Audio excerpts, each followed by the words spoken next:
This is the Philly Fan Podcast with your host, Kevin Flannery. Welcome back to another edition of the Philly Fan Podcast. Oh, it's been a while. Brought Caleb back again. Hello. Hi, I am back. Mr. Stat, as I like to call him, as he's been saying this morning. He's like, I'm going to bring my stats today so I can be right here and helping us out. I got the MLB app, and I love everything about all the stats that it tracks. It's just awesome. Yes, it's been a long time since I've done one of these. And yes, I do my podcast after every Phillies game, so I'm going to really try and not spend the whole day on the Phillies and move around to all different sports because the NFL draft is this Thursday. The Sixers are not going to play till Monday. I'll touch on that a little bit later.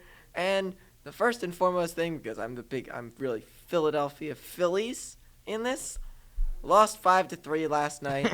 I'm not going to spend much time talking about the game because there's probably going to be another game by the time I get this up, so It's going to be irrelevant.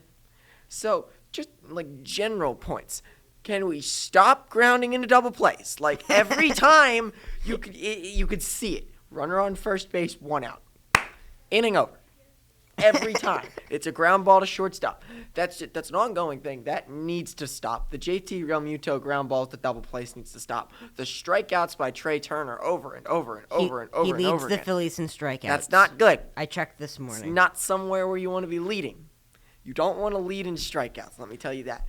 Can Schwarber do something that doesn't mean always hit a home run? Yes, these are you have 5 home runs. Great. I need you to get a hit every once in a while, even maybe 2 times a week. 2 or 3 times a week. I'm giving you a whole week to get a hit.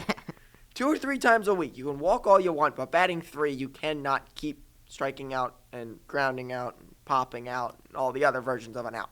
Go ahead. Yeah, so Turner leads in strikeouts with 28, Castellanos is second with 27, and there's Schwarber just sitting at third with 23 or 26. No. And it's like, okay, can we stop striking out? However, I just want to bring this up.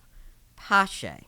Okay, I was actually, I'm not kidding, I was just about to mention that. He's growing on me. He's growing on me. He is, and it's a Kevin Long adjustment that's happening with him, and I'm liking it because he's catching a lot of eyes. I heard it on the radio this morning, how they're really, that's not good, I'll mention that later. He's catching a lot of eyes because he's actually putting just the bat on the ball. He's not trying to do too much. He got his confidence up from his home run over the weekend, as Caleb saw in person. Yep. So the home run over the weekend got his confidence up, and now he got, how many hits was it yesterday? I think it was 2. I don't know, but I know he's batting 348 in 23 at-bats, has a home run, 3 RBIs, and it's like, who is this person? So, your career stats is 169 batting average. So the thing what changed? So he was a number 20. So if anyone doesn't know the story about Christian Pache, he was a top 25 prospect in all of baseball, which is really good. He played for the Braves. He was decent. The Braves let him go to Oakland, and Oakland is the place where players go to die. So he goes there, and Oakland messes with his swing. He looks like an absolute disaster. Plays out the season for Oakland last year, gets traded to start this year for, I don't really know what we traded for him. I don't think it was I don't know. I really don't know. Maybe find that. So Pache was brought over here, and everyone's like, well, if we can fix Brandon Marsh because the West Division, Brandon Marsh now leads MLB in OPS. Yeah, so the Brandon Marsh thing, the daycare, as they call it, the Phillies daycare, the 3 young guys, Bohm, Marsh, and Stott, are the offensive powerhouses of the team, which is not what we expected. Now, getting back to Christian Pache quickly. Pache comes back here, and we're like, okay, maybe Kevin Long can fix him like he did with Brandon Marsh. And we couldn't, and of course, as being a sports fan that reacts in the moment, you're not going to like him when you start him multiple days in a row and he just comes up and ground into double play, because double play is the mean word of the Philly season to start. Mr. Double Play. Everyone's hitting into double plays. But then all of a sudden he just starts putting the bat on the ball, and it starts to work. So if he can just keep going with this, he's just gonna get better. Just gonna get better. Yep. Here's the thing. If we can keep this up, after we get Harper back too, all of a sudden our team is actually looking pretty good.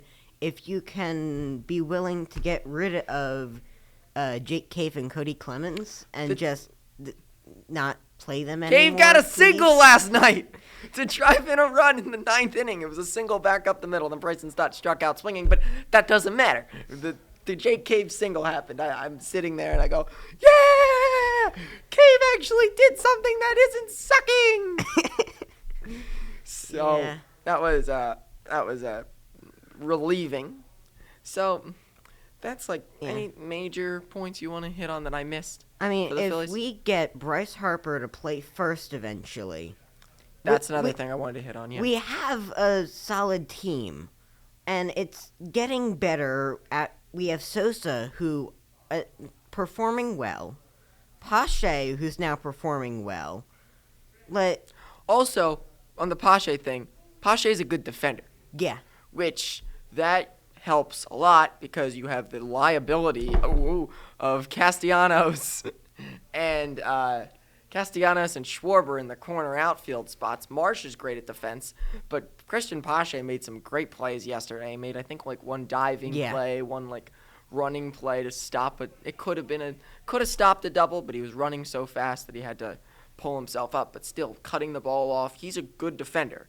And if you can just bring the bat around, just even batting .220, I don't ask for much. No, he's batting over that right now. He's batting over 300, Kevin. But the thing with the first month and a half and stuff is you don't really get a good sense of what they're actually batting because that's just a hot streak.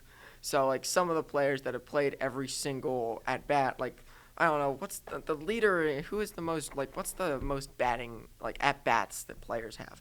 Because the most at-bats will tell you, if you play a certain number of at-bats, how many at-bats? Turner leads with 103. So if you play 103 at-bats, you can kind of really get a understanding of what that player is going to be. Because Turner, in 103 at-bats, is batting, I saw 287.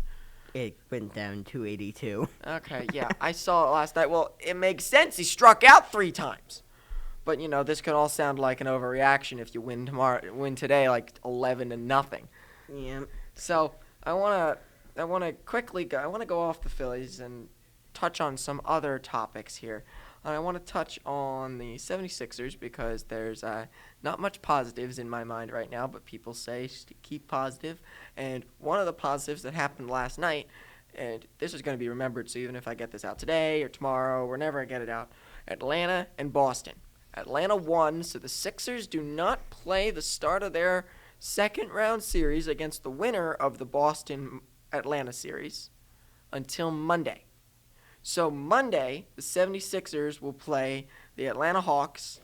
That's not right. I don't know why I said that. The 76ers will play the winner of the Celtics and the Atlanta Hawks. So that's good for Embiid, who has a sprained LCL. It's not good.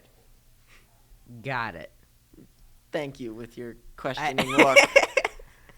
I don't know much about the Sixers. Yes, so for anyone, because I just want to make sure I touch on all the big points here. So it's going to be a little bit of a annoying series probably because he's not going to be playing at full health. But I do see a easy way you can beat the Celtics. They are so streaky. I've watched the whole series because, again, that's nothing else to do, so I sit and watch these series. And I watched this series, and the Boston Celtics are just a streaky team. And I'm learning that because that game yesterday night could have easily been won, but Tatum just couldn't hit shots. Jaylen Brown was complaining too much, and Marcus Smart just says, that was a foul! No, just play the game, please. The three of them are a comedy show at some point, so let's put the comedy show of the Sixers and the comedy show of the Celtics and throw them together for an NBA series. So that should be interesting. Nothing much more on the Sixers, and then for the Eagles, and it's been a little bit since I've talked about them because they are not playing, but tomorrow is Thursday, right? Help me out here. Yes. Making sure we're all checking. Yes, but of course, tomorrow, by the time this comes out, will be very different. Yes, now tomorrow. So that's tomorrow at the day of recording. The goal tomorrow is Thursday. The goal is to get this out before Thursday because I have the time. The NFL draft happens, and the NFL draft picks 1 through 10. Panthers, Texans, Cardinals, Colts, Seahawks, Lions, Raiders, Falcons, Bears, Eagles. I wonder how the Eagles got so low on a draft pick is because they traded for C.J. Gardner-Johnson before the season, and they obtained the Saints' number 1 overall draft pick, the first draft pick. Now, for the Eagles, that could be going in many different ways, and I haven't really been following it that much because I spend most of my time going home, sitting down at 6:40, and watching painful Phillies baseball because they're kind of painful. So I want to preview the Phillies' next couple games because I want to just put it out for who we're playing. And it's not exactly the most enjoyable couple teams to play. As we started off with a great matchup tomorrow night, or tonight, by the time I get this out, might be yesterday. Seattle Mariners, 640, Taijuan Walker, Logan Gilbert. That is not a Phillies' favorite game. This might be a loss. Thursday, Matt Strom against George Kirby. Another probably loss if you can't hit that pitcher. Oh, welcome to the World Series rematch. Friday, Saturday, and Sunday. Hey, we're going to win, right? Because nope. We're facing them with a worse team? Yeah. Actually, there's an argument that we're better, but we can't hit with runners on base. We can't score runs. We're solid in just about every category in, top 10. But for whatever reason, we just can't get runs in, which is really annoying. When you have a runner on second base, why is it so hard to score? I don't understand. Other teams do it all the time. Like the Rays. The Rays are... I'm sorry for my prediction that I did on this podcast, and I said that they would miss the playoffs. It's not looking too sharp right now. But anyway, no. Houston for 3. We don't have Bryce Harper, so that's a loss. Friday night's game is on Apple TV Plus, so I won't be able to watch it because I don't have Apple TV Plus. So that's annoying. And it's a Nola versus Framer Valdez game. Really good game. And I won't be able to watch, so I'm going to express my anger.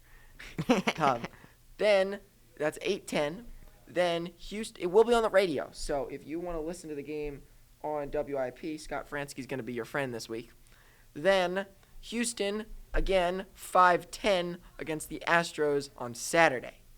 Zach Wheeler and Christian Javier. Do you know who Christian Javier is? No, not off the top of my head.